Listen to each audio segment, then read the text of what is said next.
Assalamualaikum warahmatullahi wabarakatuh. Perkenalkan, nama saya Ahmad Tars Maulana dengan NIM terakhir 450. Saya dari kelompok 1. Pada kesempatan kali ini, saya akan mempresentasikan tentang asam amino dan protein. Apa itu asam amino? Asam amino merupakan komponen utama penyusun protein. Asam amino merupakan senyawa organik yang mengandung gugus amino dan gugus karbosil serta gugus R yang khas bagi setiap jenis asam amino. Dan pada gambar merupakan struktur kimia dari asam amino. Selanjutnya adalah jenis-jenis dari asam amino. Yang pertama ada asam amino esensial. Asam amino esensial tidak dapat diproduksi dalam tubuh, sehingga sering harus ditambahkan dalam bentuk makanan. Asam amino esensial terdiri dari lisin, metiamin, valin, histidin, fenilanin, orginin, isoleusin, treonin, leusin, dan triptofan. Kemudian asam amino non esensial. Asam amino non esensial dapat diproduksi dalam tubuh. Asam amino non esensial terdiri dari asam aspartat, asam glutamat, alanin, tirosin, sistin, glisin, serin, prolin, hidrosilin, glutamin, dan hidroksiprolin. Selanjutnya adalah 4 golongan asam amino. Yang pertama, asam amino dengan gugus R non-polar. Gugus R di dalam penggolongan asam amino ini merupakan hidrokarbon dan bersifat hidrofolik. Golongan ini meliputi 7 asam amino, glisin, alanin, prolin, valin, leusin, isoleusin, dan metionin. Golongan ini meliputi 5 asam amino dengan gugus R, alafalik, alanin, valin, leusin, isoleusin, dan prolin.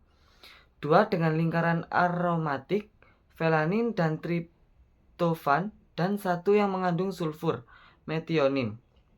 Dan pada PPT juga sudah tertera gambar dari masing-masing gugus R asam amino. Kemudian yang kedua, asam amino mempunyai gugus R polar dan tidak bermuatan. Gugus R dari asam amino polar tidak larut dalam air atau lebih hidrofilik dibandingkan dengan asam amino nonpolar, karena golongan ini mengandung gugus fungsional yang membentuk ikatan hidrogen dengan air. Golongan ini meliputi serin, treonin, sistein, asparagin, dan glutamin. Untuk masing-masing gambar struktur kimianya ada di dalam PPT. Yang ketiga adalah asam amino mempunyai gugus R yang bermuatan negatif. Asam amino yang mengandung gugus R yang bermuatan negatif pada pH 7 adalah asam asparat dan asam glukamat. Masing-masing mempunyai tambahan gugus karboksil. Untuk contoh gambar struktur kimianya bisa dilihat pada PPT.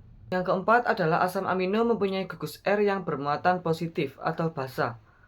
Asam amino yang mempunyai gugus R dengan muatan total positif pH 7 adalah lisin yang mengandung tambahan gugus amino kedua pada posisi di rantai alfatiknya, orginin yang mengandung gugus guanidin bermuatan positif, dan histidin yang mengandung gugus imidazol yang mengion sedikit. Untuk gambarnya bisa dilihat pada PPT. Selanjutnya adalah uji dan reaksi. Yang pertama ada uji ninhidrin. Ninhidrin dipanaskan dengan asam amino dan terbentuk kompleks berwarna. Uji ninhidrin mendeteksi gugus alfa, amino bebas, dan asam karbosilat bebas pada protein dan peptida. Semua asam amino yang memiliki gugus alfa, amino bebas akan memberikan hasil positif, kompleks berwarna ungu, sedangkan gugus amino tidak bebas seperti asam amino memberikan hasil kompleks berwarna kuning. Untuk gambarnya itu bisa dilihat pada PPT. Yang kedua adalah uji Milon. Uji asam amino ini khusus untuk tirosin, satu-satunya asam amino yang mengandung gugus fenol.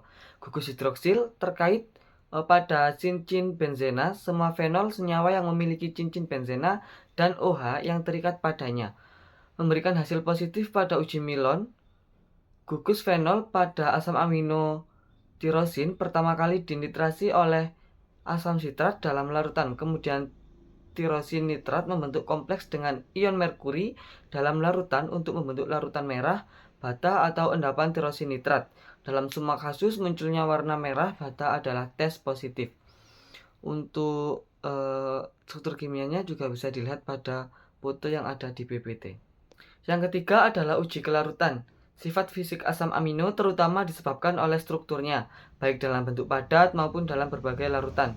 Tujuannya adalah untuk menyelidiki kelarutan asam amino polar lebih larut dalam air daripada non-polar, karena adanya gugus amino dan karboksil yang memungkinkan asam amino menerima dan menyumbangkan proton ke larutan berair. Untuk reaksi asam amino itu ada pada gambar reaksi dengan asam atau HCl dan reaksi dengan basa atau NaOH. Untuk yang selanjutnya adalah protein. Protein adalah suatu makromolekul yang terdiri dari asam amino yang tersusun atas atom nitrogen, karbon, dan oksigen yang merupakan gabungan dari asam amino lewat ikatan peptida. Kemudian jenis-jenis protein berdasarkan sumber. Yang pertama ada protein nabati dan juga protein hewani. Protein nabati adalah protein yang berasal dari bahan nabati seperti kacang-kacangan, kedelai, serealia, dan lain-lain. Kemudian protein hewani. Protein hewani adalah protein yang berasal dari produk hewan seperti susu, telur, daging, dan hasil perikanan.